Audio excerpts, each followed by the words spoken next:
Inside Echoism and SLDD, mapping the inner engine of collapse.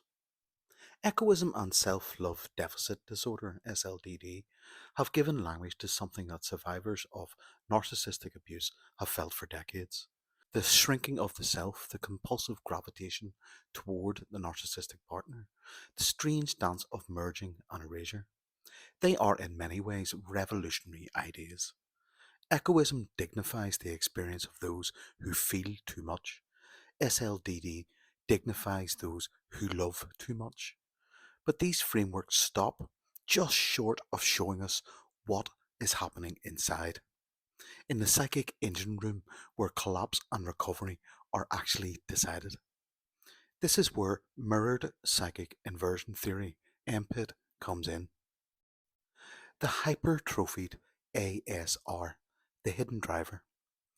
At the heart of MPIT is the anticipatory shadow reflex, the subtle pre-verbal brace we all carry into adulthood. In healthy development, it is a small but flexible support structure. We can anticipate pain without losing object constancy. In survivors of early misattunement, however, the ASR is hypertrophied, swollen, overdeveloped, constantly scanning for rupture. It does not simply anticipate harm, it defines the self in relation to that harm. This is the missing piece. Echoism describes the outcome, the shrinking of the self. SLDD describes the pattern, compulsive partnering with narcissists. But MPIT names the mechanism, the inner reflex that sets both into motion.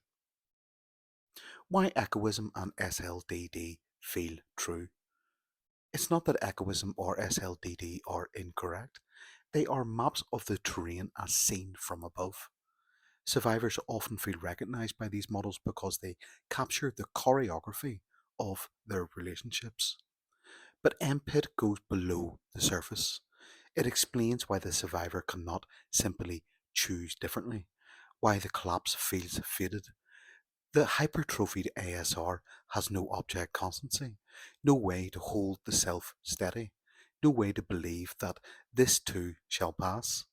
Until the ASR is right-sized, Echoism and SLDD remain ongoing conditions rather than transitional states. The pathway to reintegration. MPIT reframes recovery not as an endless cycle of avoiding narcissists or working on self-love, but as the symbolic shrinking of the ASR back to its rightful size. This is the process of reauthoring the self, restoring whole object relations, and reclaiming the vertical axis of meaning. Once this is achieved, echoism no longer feels like a personality style. It becomes a memory of how the self once bent under the weight of anticipatory fear. SLDD no longer feels like destiny. It becomes a closed chapter in the survivor's story.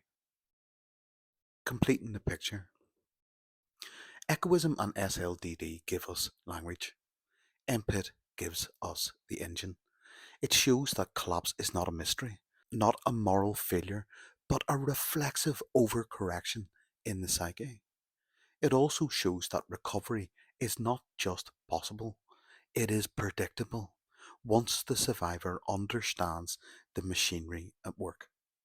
This is not the end of echoism or SLDD, it is their deepening, their elevation, their completion.